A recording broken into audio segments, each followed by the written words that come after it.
welcome back to my channel. Today I'll make it shorty. This time it's really shorty, not like the last one. Sorry for that, but I didn't expect to actually film that much. Okay, today is just a little update on the ponds and what I'm up to at the moment. The last 2 weeks we had pretty good rainfalls. So June, on the 9th of June, and we already made almost, except I think another 5 mil left, and we already made our average rainfall for the month. So that's pretty good, and so far looks pretty promising that the remaining winter and then the spring should be quite wet, and that we need it. The only thing is they're all predicting a more warmer winter, so the water temperatures in the ponds are still around the 15 degree, so sometimes 14.8. Yesterday we had 15.3 degree in the main pond, so they're still quite warm, and I'm still feeding pretty good. So in the main pond they're still getting about 130 gram a day on food, but I went back. I went down from the ground food that had 49% protein. I went down to normal economy food that's 30% protein. So just to give them a little, make it easy on the digestion. And the same for the ground. I'm still feeding about 80 gram, maybe up to 100 depending on the day. But at the moment it's still manual feeding. Probably next in the summer or springtime I have an auto feeder here. Oh, that's okay. So yeah, let me turn you on and show you. So here we're at the ground pond. It's all working really well. I'm really happy with the ground pond. So the fish doing well, the clarity of the water is good. It's a bit on the maybe yellowish side, but that's probably more because I'm feeding quite heavy and the biological filtration is not 100% yet, filtering out the really fine stuff, or let's say more the what's it called, the brush filter, or the brushes. They still need to get their full biological film so that they're catching the last bits of the fines. But I'm very happy with it. Fish doing good. So yeah, here we are at the brush chamber. I opened it. So as you can see here, the first row of brushes is really catching the waste, and a lot of the waste is on the floor here, and it sinks down between the brushes. It sinks down to the floor. So you can see, if you look at it closely, all the other rows of brushes, they still haven't really filled up yet. So I'm waiting now that they're getting a nice biological film. So yeah, going over here to the bio chamber. So I got jet mat on top, so just still gonna a few other stuff over. There's hardly anything on there, so I'm quite impressed about it. Not much of the dirt goes into this chamber, and it hasn't filled up yet. So if this continues, hopefully I only have to clean maybe this chamber once a year. So that's some ground pond. It's doing pretty good. So yeah, if you can see here, the fish doing well in here. And over to the main pond. Here, the fish doing really good too.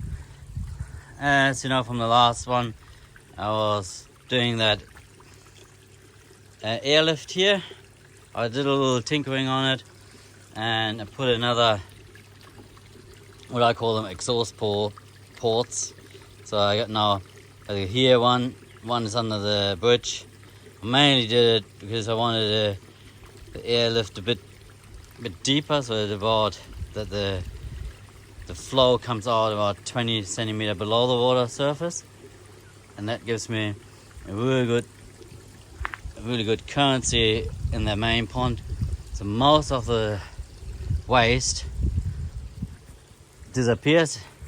So right now I'm quite happy with the results. So most of the waste ends up in the bottom drain. Sometimes it just accumulates a little bit on there, but I think it's always will be the case. I don't think you get the perfect waste removal system. Yeah, it has to slowly. When they drop it somewhere away from the bottom drain, it will take a while to find its way in there. But yeah, that works good. Plus, what I did, I closed the skimmer side gate that goes into the main filter. So now the bottom drains are the only ones that are sucking the water out from the main part here. So this is about, I would say about 20,000 litre max will go through these bottom drains. So yeah, as I said before, I did the mistake that I didn't do 110 mil waste pipes in there, the normal connections to the bottom drains. So I only have the 90 mil pipes on, I think, converted in inches. I think it's 3 inches instead of having 4 inches. So I have to live with that. But so far, the last bit of adjustments on this airlift, I'm happy. During the winter, when I have a bit of time and with all the rain, I will be stuck inside or in the shed. What I want to change on the airlift is instead of having that little airing inside the pipe, I want to make a pressure chamber like in the proper airlift. And when I get to that in the next couple of weeks, I'll record the entire process how to build this pressure chamber, because that will be pretty sure much more efficient than this airing. Yeah,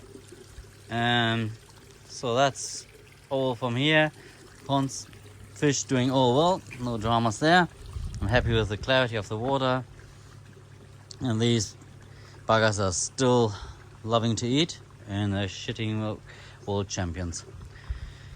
Yeah, another thing last couple of days is doing, well, I started yesterday and continue today, the veggie patch here.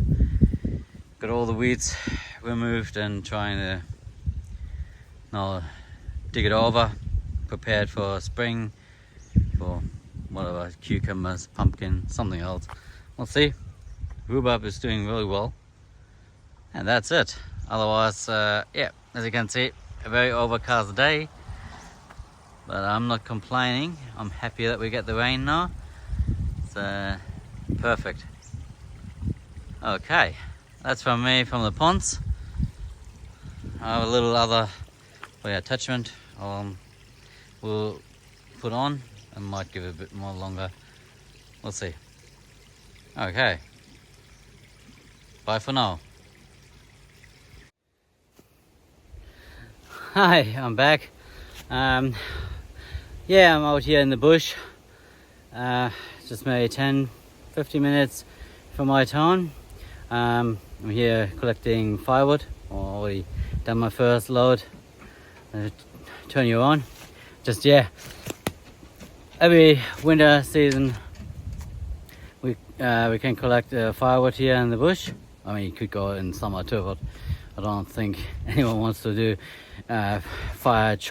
wood chopping at 40-degree heat and then having the snakes around. So yeah, that's why you go in winter, because the snakes will not be around and it's nice cool. Yeah, today I went out, I thought, last weekend we had a nice winter storm coming through, lots of rain and yeah, winds. So I thought, go in my collection area, because here in Western Australia we have firewood collection areas, where you can go, where the Shire designates areas for you can go in the bush, or what you call it in the States or in Europe, forest, and you can for free cut firewood. But you only can take the firewood that's the trees that's on the ground. You can't go in and cut a fresh tree down. If you do that, and you get caught huge fines on that, and basically all your firewood you have collected, even over the last couple of years, would confiscate it from your property, plus your chainsaws, axes, everything is gone. Plus you get a massive big financial fine. So yeah, only trees are on the ground. And because this area where it's closest to our town, it's now open for the last 7 years. It's pretty much empty. You have to really look closely. And I thought I'd come here, collect a bit of wood. If I find some, I wasn't very convinced, but I just hoped after this hot summer and dry, and last weekend's storm, maybe a tree came down and you can chop it up and bring it home. So yeah, got here first thing in the morning, and I came here was early in the morning, was predicting rain in the afternoon. Well, lucky me, just when I arrived here and started setting myself up, it started pouring down, but then it stopped after half an hour, and for the last 3 hours it's pretty dry with only a little shower in between. I'll turn you on and show you what I've done. Hang on, sorry for the hand. Okay, here we're back. So I've done the first load from the tree I found. I was very lucky when I got here to this part, and I found a tree that came down probably maybe early last year or even year before, and I've never seen it before. Had a bit, at least it came down before a bushfire went through here, because there was a bit charcoal on it. But yeah, good load for the beginning, and there's plenty to go. So I got it from here. As you can see, my axe is still there. I chopped this tree up. This one here goes all the way down there. So I still have, I think I counted now 10 or 11 of these rings to go. Then I'll get them tomorrow. No one will come here today and steal it, or at least I hope no one comes, because there's thunderstorm and huge amounts of rain are forecasted. So I'll leave it here, come back tomorrow morning or first thing and pick it up. I'll chop it and then pick it up. So it will give me, I think, at least a full trailer, maybe even 1.5 trailers. And I found another tree further down. It came down probably last weekend. It's an old tree, so I'll probably get that next week. That should be me for firewood this season, because I always collected the season before. So this firewood is for next year. I've got plenty for this year, and as you can see, I always take the doggies with me. Our big husky Neil, say hi. Hello. And in the background, this little fluff DJ. He's sitting on the esky. He loves that spot. I'll show you. He always sits on that spot there, a little esky. So yeah, that's me. I'll have a beer now. The dogs get a little treat, and then we're heading home. And little Fluff needs the bath. He is wet and dirty. Good. I'll share this with you. I might show you the next load tomorrow. And that's it for me. See you with the next clip. Now we're back. Next morning. It's about 8:20. We have a wonderful morning, sunshine, after yesterday's torrential rains. Well, after I left my firewood area here and I arrived at home, it started raining, and yeah, by about 6 o'clock evening, we had about almost 40 mil of rain coming down on us. So we're well and truly in the winter season, and I'm so happy that we're getting rain now and in good quantities. Good, we're back, and as you can see, I got my work cut out, chopping all these wings I cut yesterday.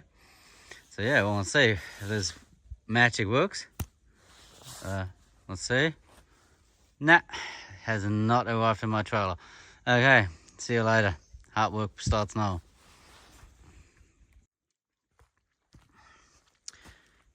We're back, and I got everything cut down or chopped up. Only these knotty pieces here I'll leave behind. That is so hard to chop with an axe like this one. I got enough off, but I got a really good load. Well, a lot of firewood for the last couple of days. So yeah, 3 hours later and the trailer is full. Oh look, there's another piece I gave up on. It's just too twisted. If I had a hydraulic splitter, then I could do it, but I probably don't even have the ability to get this on the trailer. It's too heavy. But yeah, this is a good load. Yesterday a good load, and today. And the dogs had a good funny time out here. Got it. And as you can see, I gave the husky a little brush. I like to do that out here in the bush. Leave the stuff over here easier. So yeah, we had a great morning, and I would say this is a proper exercise or workout in the morning. Now I deserve a beer. And then after that, I have to get all the way back these tracks. I might see if I get it on the camera how it looks like when it goes back up the tracks. That's a nice forward driving experience. Okay. We're back. Just a little quick clip. This is how we have to get up. It's about 300 meters in length. It's pretty steep and rutted. A lot of deep ruts in there. So that's where we have to go with the full trailer up. In the morning we come down with an empty trailer. It's easy, but now we have to go all the way that up. See if we can zoom it on, zoom it in. It probably doesn't really comes really good across on the camera, but yeah, it's pretty steep.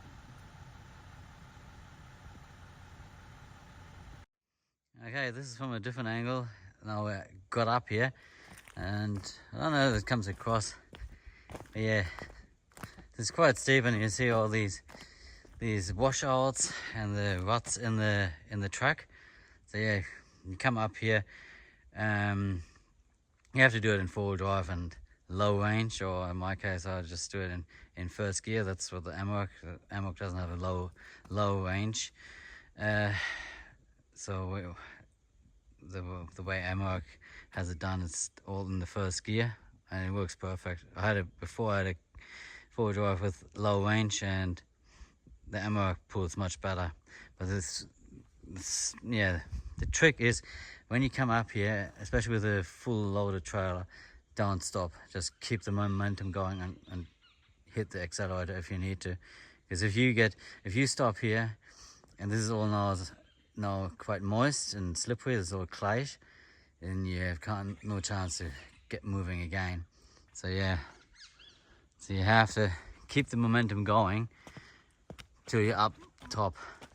If you don't have a trailer and just four-wheel drive, that's just, yeah, then you can stop and you can play around. That's quite fun. But with the trailer, I would not recommend that. You don't want to reverse this kind of heavy trailer down this kind of track. So yeah, and let's see if you can see. I zoom in. There's a car on the trailer on the top. Okay, that was just a little insight in my other time, or my other pastime jobs I have here, getting firewood in the winter. So then let's see what we do after this on the pond. Okay, see you in the next clip. Bye for now. Hi, we're back, and yeah, nothing else to record at the moment. I think it's enough on this video. I hope you enjoyed it, and hope you enjoyed the little insight on my other activities I do when I'm not working on the pond, like the firewooding I recorded. So yeah, thanks for watching, and see you in the next video. Bye for now.